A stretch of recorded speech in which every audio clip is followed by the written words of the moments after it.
that Tulane University promotes and protects the free exchange of ideas. Freedom of expression includes the ability to engage or not to engage in the exchange, examination, and discussion of ideas. It does not include the right to disrupt the freedom of others. Therefore, we prohibit the physical or virtual disruption, shouting down, blocking, or suppressing of a protest, a demonstration, program, or an invited speaker's right to speak. Please note that disruptions of this nature may result in a removal from the event.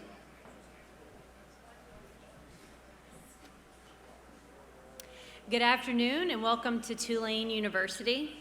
It's my pleasure to introduce our next session, a conversation with Colette Hirstius. If time allows, at the end of the session, she will take questions from the audience. So I encourage you to look for the QR code on our panels, scan them, and type in your questions. Please be sure to silence your cell phones, enjoy the conversation, and please join me in giving a warm welcome to our moderator, Hridesh, Rajan, the Dean of the School of Science and Engineering.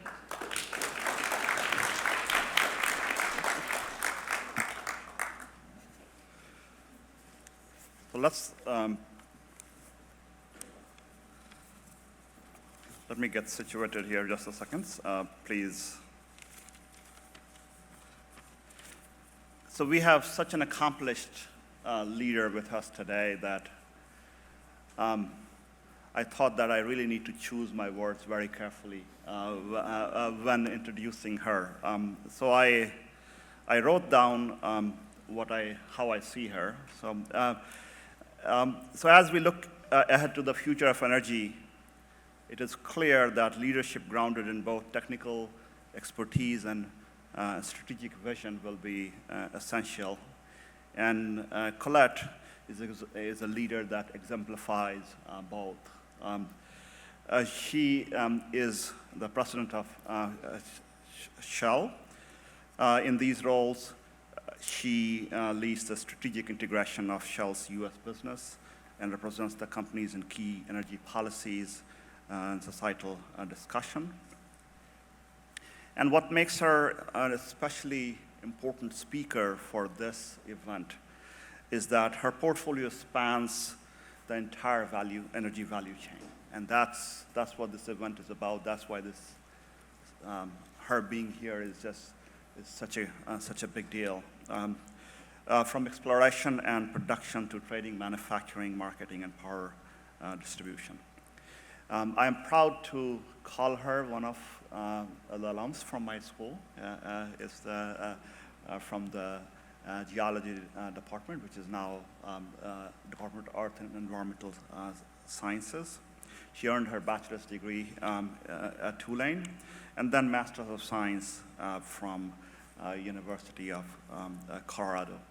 I won't bore you with my expression of her career, so I want to just go ahead and get started with my first question to you. How did you come to where you are at, and how has Tulane and New Orleans shaped you? Yeah, first of all, good afternoon, everyone. Great to see you here. I see many faces in the audience that I know from Shell, many faces that I know from New Orleans, some faces that I know from Tulane, but it's been a long time since I was a student here, so not quite as many as it would have been, a couple of decades ago. I'm a born and raised New Orleanian. I grew up in Gentilly. I came to Tulane, I think how most people show up at university in a pretty wide-eyed and immature state. I have two kids, two boys in university now, and I'm wishful and hopeful that by the end of their university tenure, they will, materialize as more mature adults that are ready to take on the world. And that's certainly something that Tulane instilled in me. When I think about growing up here in New Orleans and the time that I spent, you have experiences and you meet people, but for the most part, you grow up in a bit of a bubble. That's certainly how my world was. You know your friends and your family around you, but the extent in your exposure to people who really think differently, who've had drastically different life experiences is limited. Maybe you encounter a few of those types of people, certainly in my young years. And then I came to Tulane, and you meet professors and students from all over the world, and you hear about their experiences and their life trajectories. One thing that was very influential at Tulane for me was the exposure and the learning from graduate students. Many of those graduate students had worked in industry and then come back to school, and were from many different parts of the world, and learning about what their experience was and what the opportunity space was from a broader set of people was just a real eye-opener. I took this one class that stands out, and it's a bit of I'm embarrassed to say, because it was the coolest class that I ever took. It was called the Grand Canyon class. We still teach that class. Okay. It stays as one of the popular, and by the way, not to advertise that class too much, but if you are interested, come talk to me afterward. Let me tell you, this class, and it highlights, for me it was something that highlighted what is truly required within the workplace today, which is collaboration between disciplines. So it's called the Grand Canyon class for a semester. I'm a geologist, so learning about the Grand Canyon is like the best, right? The ultimate course. We learned about the geology of the Grand Canyon. We learned about the history of the people in the Grand Canyon. We learned about the biodiversity, the hydrology, every aspect of the Grand Canyon we studied through different professors who would come into the class. And then at the end of the class, we went on a rafting trip down the Grand Canyon. Yep. So, and I think that including the very fun aspect of it, is a great representation of what Tulane was to me and the exposures that I had at a really kind of pivotal point in my life. And thank you for sharing. And especially the Grand Canyon part. I think that's, I had not known about that. So switching back a little bit, I want our focus to switch to the role of Louisiana in the energy future. I think we, as a state, are well positioned. So I want to understand from you, what role do you envision the state playing in the global energy landscape? And how is your current work contributing to that future? Yeah, so when I think about the role of any, physical place, and in this case, Louisiana, you think about what's inherently there, right? And then what we have built around it, and then how that contributes to the future going forward. Louisiana is distinctly advantaged for many reasons, and this is not only for energy as a whole, it's also been for trade, and largely that's around the positioning on the Gulf Coast and with access through the Mississippi River, right? So for that reason, it was ideally positioned as a major port and trade route, and it's also, for many of those same reasons, ideally positioned for energy. It also has reservoirs, both that we have produced from and will in the future inject into, to continue to sustain both production and carbon capture sequestration in the longer term. So that's kind of the geography of the area. Then we talk about the industries that have been built up in this area, and from a cost effectiveness, it's better and much more efficient, cost efficient, and timeline efficient to utilize what's existing already, and then build incrementally on top of that. One of the reasons why the Gulf is so has such advantaged greenhouse gas from the production of offshore is because of that existing and vast pipeline infrastructure that exists. Now, we didn't just go out and build that pipeline infrastructure 200 miles offshore. It slowly evolved from the shelf onshore production with pipeline systems, then went into shallower water, then deeper water, and deeper water, and was incrementally built, which is a highly efficient and very cost-effective in how we evacuate production from the Gulf. Then you think about it from a people and policy perspective. The expertise of how to build an energy system is very well established. That's both from a regulatory system, from the legal framework that we have, and something that I know Tulane is very interested in continuing to feed into. And so all three of those aspects I think are really important to how Louisiana will be positioned ideally within the energy system. Maybe just one, the policies that are being developed today are vital. They are really important to make sure that Louisiana continues to be on the front edge, on the leading edge, or they will drive investment to go elsewhere. And in many cases, the investments that are required are more on the renewables and on the carbon capture side. The policy that we have around oil and gas is pretty well established already. So it's the new growth where we need strong policies in support of those investments to come here. Well, thank you for that. So building up on that policy aspect, so I do believe that policy and regulations will strongly influence. So how do you see the global policy trends unfolding in the next decade, and how can the energy stakeholders adapt and lead through that volatility? I think the struggle that we face is in the context of the energy trilemma, and that term has been around now for several years, and it's a phase diagram, right? A 3-point diagram, and the one that's most important to you depends very much where you are geographically in the world, right?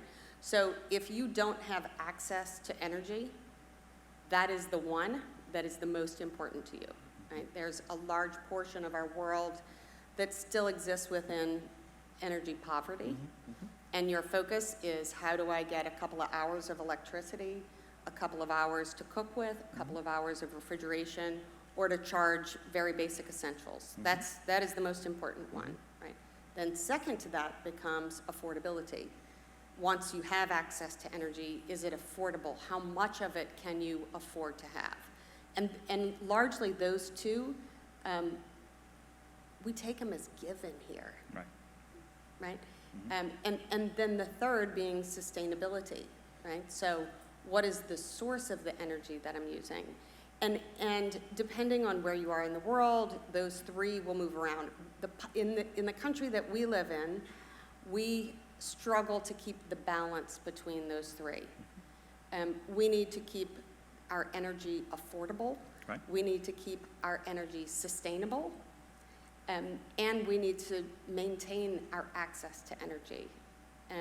If we look at how energy usage has evolved over the last 100 years, we've gone from a renewable system to a solely hydrocarbon system with very small amounts of renewable. And now the push that we're working to progress as quickly as it can is, how do we change that energy mix? Right. But it's been about 80% fossil fuels as the driver of the energy system for about the last 50 years. Now the system has grown, right? The energy demand has continued to increase and grow.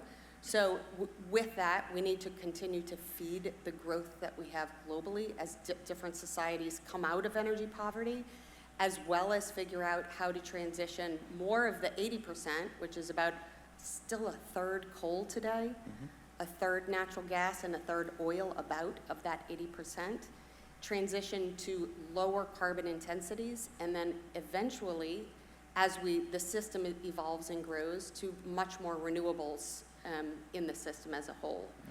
So, that's a bit of how I see some of the challenges in the balance between those three components, and that right now we're very much in a point where we swing, based on different administrations from one extreme to the next, which both of those extremes are challenging in finding a sound energy policy middle that we can, really align to and progress against.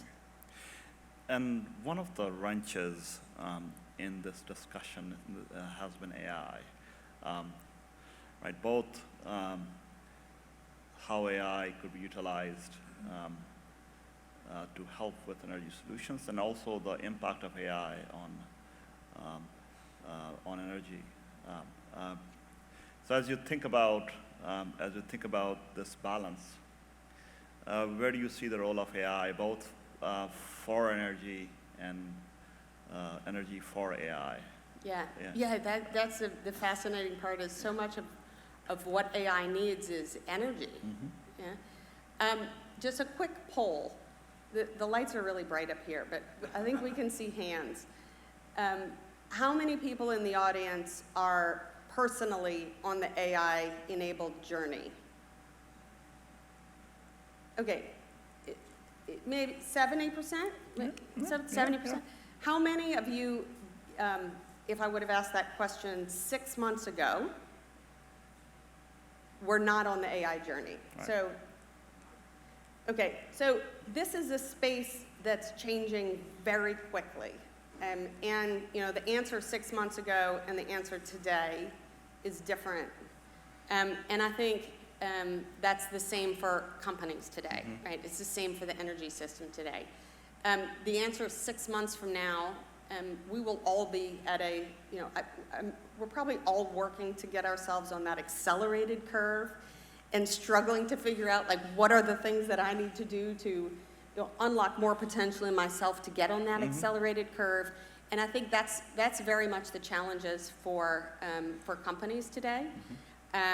There are some places where it's crystal clear what we have to do, Right.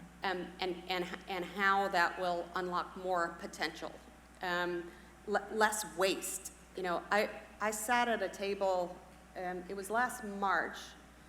I walked into a women's breakfast. It was like 7 in the morning, and I was 3 minutes late. Usually that means no problem, right? Plenty of social talking time. No, everyone was at their table. I thought, oh no, okay. So I'm an upstream person. That's my background in the energy system, offshore production, oil and gas. And I looked for that table because we were supposed to sit at the tables where we were from. That table there wasn't an upstream table. So I thought, okay, now I have to sit at a downstream table, which makes me slightly uncomfortable, but I think I can still fake it enough. Okay, so I was then gonna sit at a downstream table, and that table was full. So I had to sit at the IT and technology table. And it was the most useful breakfast that I had of the whole conference and event in Houston. And there was a woman there who worked for Microsoft, and she put it in terms that, I was asking her questions like, help me understand, how is it gonna transform our world? And she said, it will transform the milk industry, and went through the reasons why. It would drive ultimate efficiency because people's refrigerators would be able to converse and talk with the producers of milk. And ultimately, one of the biggest problems in dairy and in milk is that you have waste and product goes bad. So how do you avoid that is one of the things that, the dilemmas. So that is a totally different industry than I work in, but it really helped me understand the potential that AI can unlock. One of the expressions that I use at work is that this expression has been used in many different ways. I know that there's some drilling engineers in the audience, that it's not that AI will replace drilling engineers. It's that AI plus drilling engineers will replace drilling engineers. It's that whatever role that we do, plus AI, is much more powerful than our minds independently. And so I think that there's a huge amount of potential. We're all on the journey, and there's some aspects of our industries that are easier to introduce and utilize AI than other components. And I think our answer to how it's useful is going to be very different in 6 months than it is today. But the consumption of energy by AI, it is also something that is contributing in a way that the models that we have built don't account for. So that's one aspect that I'm really looking to better understand is, as we embark upon this AI journey, how different will the energy consumption and demand needs look over the next 10 years than they have in the past? Thank you for that. So switching topics a little bit, as we think about future of energy, I'm sure in your long career you have come across many misconceptions. What are the biggest misconceptions you think people hold about the future of energy, and how do you see reality unfolding differently? I guess if I could change one misconception, it would be that it's easy to transition to significant portions of renewables in a short period of time. And that by no means is it a lack of desire to want to transition. I think that most reasonable people, if you ask, are you in favor of a rapid transition, their answer would be yes. It's that there are major constraints that are largely economic driven and accessibility driven. And that our need for energy and our desire for energy is so significant and important to the way our society functions and exists today, that it's not something that we're willing to give up on. Right. We're not willing to not have air condition or not be able to fill up our car with either electrons or molecules. We want to have that choice, and we want to have it at our fingertips. So there's trillions of dollars of investment that is required, and that there are physical constraints of how quickly our energy system can evolve. Now, that said, we need to work on that transition with urgency. Right. And at the same time, in parallel, we need to continue to produce oil and gas in order to sustain the needs of our society and our desire to want to have access to energy. So I think that's the biggest misconception that if I could explain it in simple terms in some of those constraints, that I would choose to. And I would say that it would be useful to hear these clarification more often in whichever media sources we can put them out through, because you're absolutely right. It's never a simple answer. Yeah.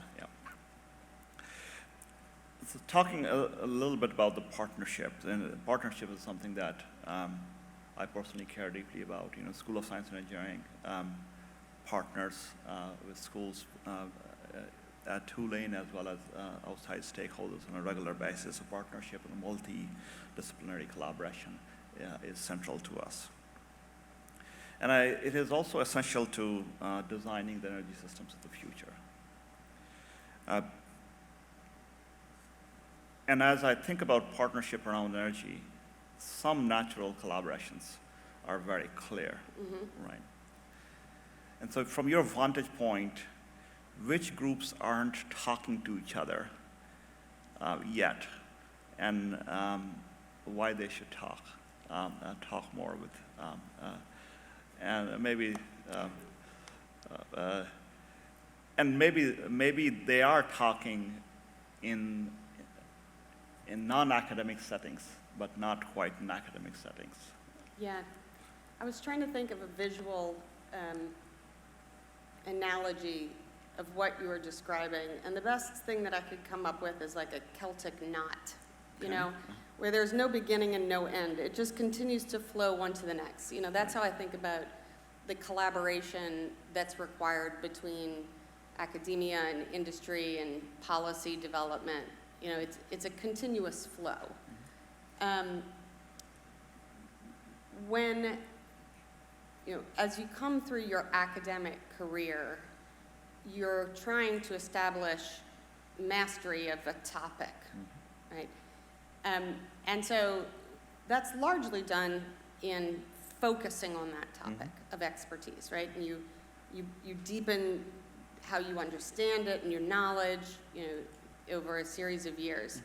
Then as you start to work to gain that, and I think what happens commonly is when someone then enters into a professional setting, in a corporate setting, you have a very small piece that is largely worthless independently, because it's never a geologic question. That would be an academic question that you need to answer, right? It's a question of how, you know, how much oil and gas is underneath the ground, and how do I drill a well to test it? And then how do I design a facility that is going to evacuate it? And then how is that product going to get to a customer, right? And the entire legal framework that sits within that, and the regulatory framework that sits within that. So in order to answer those questions, you need to then piece together the expertise of many, many, many different disciplines to come up with an answer. I think what we're best at doing is the handoff from one to the next, right? And that's useful, but commonly it's that the person who's number 5 or 6 in the chain doesn't really understand the challenges that the first group of the chain is encountering. And if there was more discussion and understanding about the challenges, I think some of the answers could be arrived at faster, right? So that's the way that I see kind of the evolution, the integration between different disciplines, and some of what's required to really help solve our biggest challenges. And so as you think about these partnerships, sitting in a university, I have an external perspective. Sitting outside, you have a different vantage point. What are some initiatives that we might be able to promote locally? And here, local, I mean the city. We are in a unique city that can do something about energy transition. And what are some initiatives that can promoted and that can advance industry, academia, and government partnerships here in the city? Yeah, I mean, I think events like this are tremendously advantageous for both industry as well as universities. I think there are, you know, how can we better collaborate? How can we have energy, you know, back front and center in the city? You know, I think energy in Louisiana is something that's very well understood. I think for a while now, energy as a topic of discussion and importance of an industry in the city of New Orleans isn't as well recognized. Right. And I think that is, you know, it probably was much more in the 90s and the 2000s. And then we were talking briefly about Hurricane Katrina, and I think Katrina impacted in many ways the city's ability to continue to progress, and that there needs to be more of a focus back into energy and the important role that New Orleans should be playing, both in the dialogue and the discussion, as well as the benefit with the attraction and economic development potential that it has here. and bringing together companies like Shell and as well as universities like Tulane, UNO, and others. I think there is so much potential for here. So universities like ours are investing in the future of science and engineering, and here my views are a little biased because of the school that I run. I totally agree with that, by the way. Thank you. Yes, you're right. Whatever it is you're about to say. So in your view, how can science and engineering education better prepare students to shape the energy transition? What should the curriculum of the future look like? I mean, if you had the magic wand, so to speak, to design or to incorporate some aspects from your experience into the curriculum, what would that be? Yeah, I mean, I guess I would say that, hope of what the needs of jobs are is not a strategy. So that the how you think about developing the disciplines within that broad science and engineering program equally needs to be balanced with what the needs are for, the next 20 years. Right. And that of course is focus on, renewable development, and it's in the core discipline engineering disciplines as well, right? Mechanical engineering, electrical engineering, geoscientists, petroleum engineering, all are core and will be for, certainly for the students who are in school today for their entire careers. And so making sure that we're educating students today for the workforce that is needed for tomorrow, and that's done in a very balanced way. I see it really fully aligned with how policy should be developed in a very balanced way. And I think Tulane is doing a really good job of investing the effort and the time in thinking through how to position within that. Thank you. And it was great to hear your emphasis on the core engineering discipline. I think, as you know, we have recently had a bachelor's degree in civil engineering as well as a master's degree in mechanical and electrical come back to Tulane, which is very much aligned with your thinking. So, from your vantage point, what gives you the most optimism about the future, where the future of energy is heading, especially in Southeast Louisiana? There are moments in time that you wish never happened. Recently we crossed the 20-year anniversary of Katrina. I wish Katrina never happened. At the same time, there were events that came from Katrina that were positive, that were good change for the city. The war in Ukraine, of course, I wish that never would have happened. The reality of the importance and the delicate balance of the energy system is a positive outcome that's come from that. Mm-hmm. Where I think we can look at that and say that there was a reliance on cheap Russian gas by our European peers that enabled Europe to develop a view of the desire to want to move to sustainability without kind of the full understanding of the reality of where the power came from in that moment.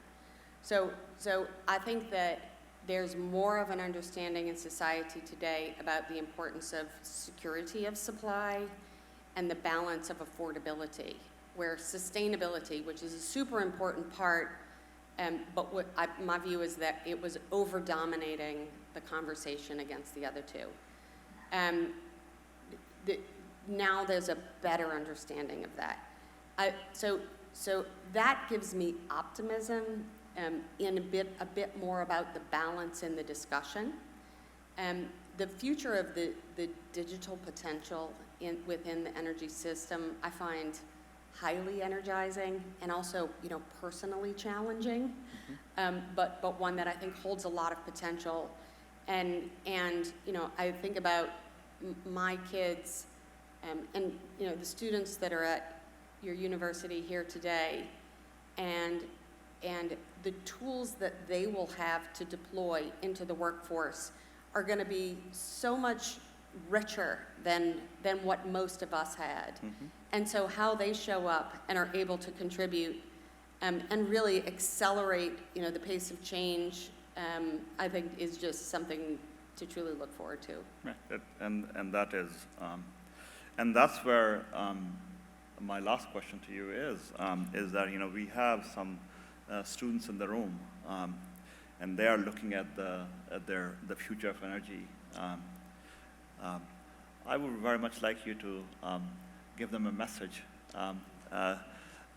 about how they should approach it. I was telling a few people before I walked in here that I spent Monday night on Mars.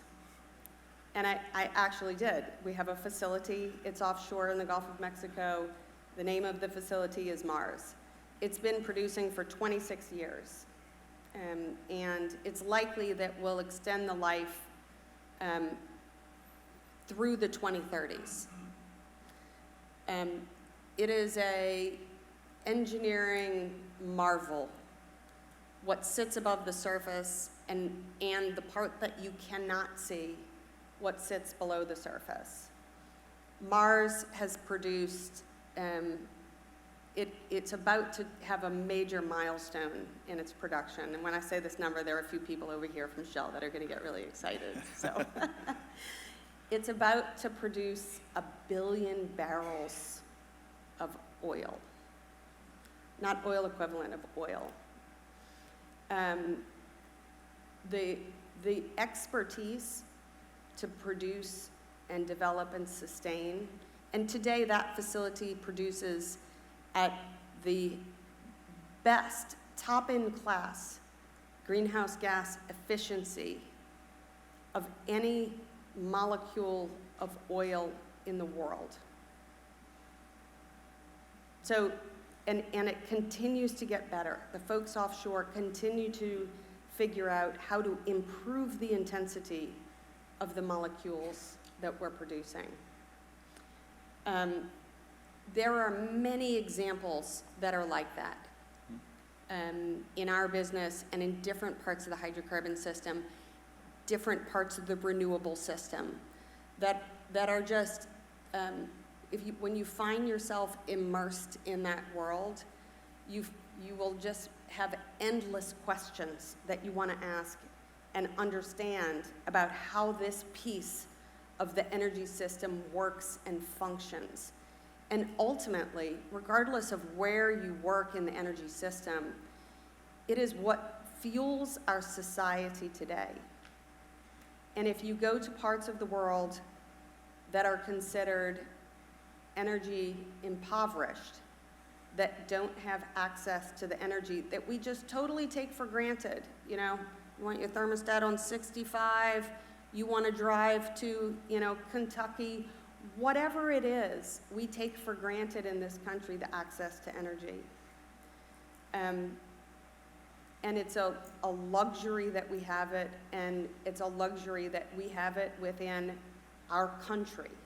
So the security of supply that affects so many countries in this world, including our European peers who do not have their sovereign resources, it's something that we take for granted in this country, and something that is, I think, truly a commodity to be greatly appreciated, and to dive in, learn more, and figure out how you will be part of the solutions going forward in this world. It's, I've been in this industry for my entire career, and every day I find something else that is just extremely interesting that I'm curious about and want to learn more. And you know, that potential is there for you as well. Well, if that wasn't a pitch to go to and join energy industry, I don't know what else would be. Thank you very much. Thank you. I very much appreciate it.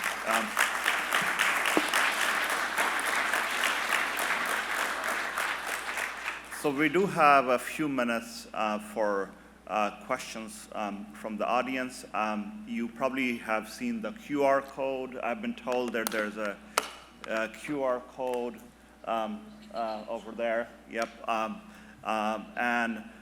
So if questions have been submitted via that QR code, if folks in the back wouldn't mind reading Yes, them. we have some. Yep. Okay. Please go ahead.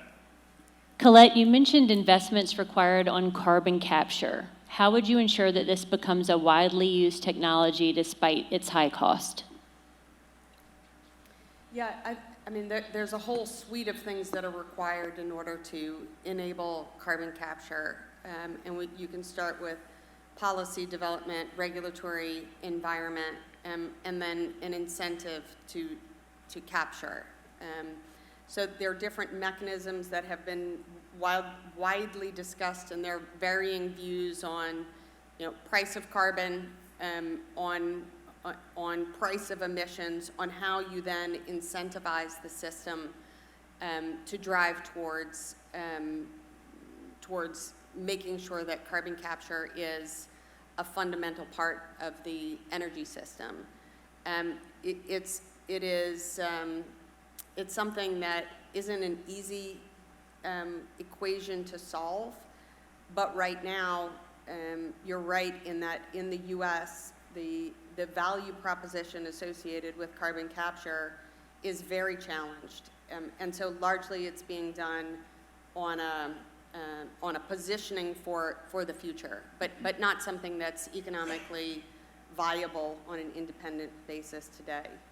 I will say that Shell has a technology center in Houston, and there are other technologies that are adjacent to carbon capture. One of those that there's a large amount of research going into is direct air capture.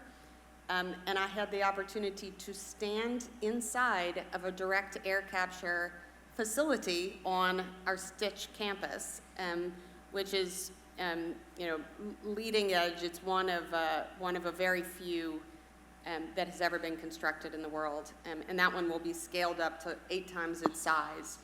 Once you then capture the carbon from the air, you then need to store it somewhere, and so you would still need the underground storage part. But very interesting from the technology development front. We do have a few more. If there's a new call for U.S. oil production above the current level, where do you see those barrels coming from? What technologies will enable additional economical U.S. oil production once known shale resources and inventories are depleted? Yeah, there's if you Google cost of supply curve, there are vast quantities of oil and gas in our countries that at each price point become economic. So the limiting factor in our country is not availability of oil or gas resources. It's the price and how much we can invest to unlock those different areas of potential. So that's predominantly onshore, where there are large accumulations that are not being produced today because they sit higher on the cost of supply curve. In the Gulf, there are some opportunities that have been discovered, but they're mostly what are called subsea tiebacks to existing infrastructure that at higher prices would be unlocked. So predominantly additional production, if the price of crude were to increase, would be unlocked from an onshore perspective. And last, what role do you see for hydrogen in the energy chain?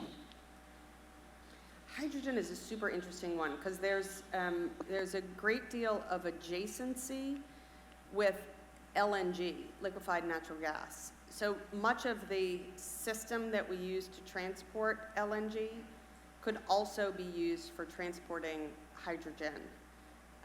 The cost right now of what it takes to develop hydrogen is what is the limiting factor. So it's an energy source that there's a lot of research going into.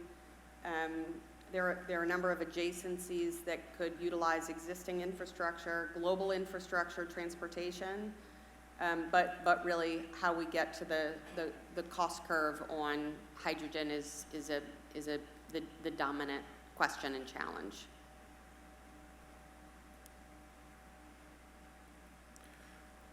Does that conclude the question? It does. Well, thank you again for your time and for sharing your expertise with us today. We very much appreciate it. Let's give Colette a big round of